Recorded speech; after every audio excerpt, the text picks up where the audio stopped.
আমি অমিত শাহকে বলবো, গুজরাটের কোন গুন্ডা এসে বাঙালিকে ভয় দেখানোর মতো এখনো সৎ সাহস ভারতের মাটিতে কারোর জন্ম হয়নি।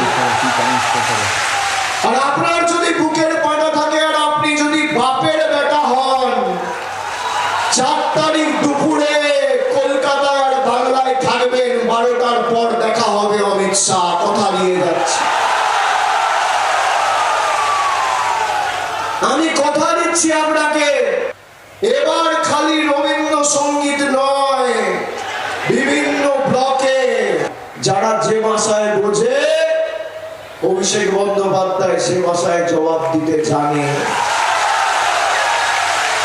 4 তারিখ সন্ধ্যে অবধি অপেক্ষা করতে হবে না, 1টার পর থেকে ডিজে বাজবে রবীন্দ্রসঙ্গীতের সুরে। তো তোমরা দেখলে তো অভিষেক বন্দ্যোপাধ্যায় অমিত শাহকে কি চ্যালেঞ্জ করলো, বলে 4 তারিখ যদি আপনার ক্ষমতা থাকে তো আপনি থাকবেন পশ্চিমবাংলায়, রেজাল্ট যেদিনকে রেজাল্ট বেরোবে 4 তারিখে, বলছে সেদিনকে রবীন্দ্রসঙ্গীতেও গান চলবে, ডিও চলবে। ঠিক আছে, অমিত শাহকে কী চ্যালেঞ্জ করলো। আরে বিজেপি এখন অনেক মোড়ে হয়ে উঠেছে, জিততে হবে ভোটে। ওইখানে অবের মাকে দাঁড় করে দিয়েছে ভোটে। তারপরে এখন আবার ওই মহিলাদের 3,000 টাকা করে, ছেলেদের 3,000 টাকা করে। তো কালকে দেখলাম একটা কী কার্ড বের করেছে এটা, ঠিক আছে, মানে এতদিন আগে ভোটের আগে বের করনি কেন? প্রকল্প যদি তোমরা দিতে, ঠিক আছে ভালো কথা, তোমরা প্রকল্প দিচ্ছ ভালো কথা, তা ভোটের আগে দাওনি কেন তোমরা, এখন দিচ্ছ কেন? এটা স্বাভাবিক, এত বলার কথা।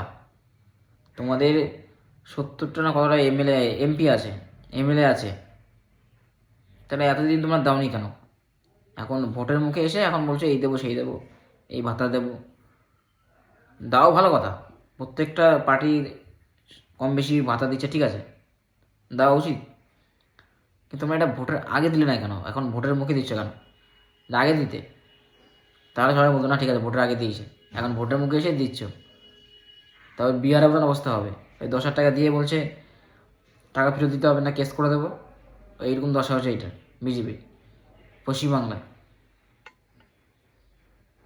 যাই মানুষ বোঝে, বুদ্ধিজনে ভোটটা দিও।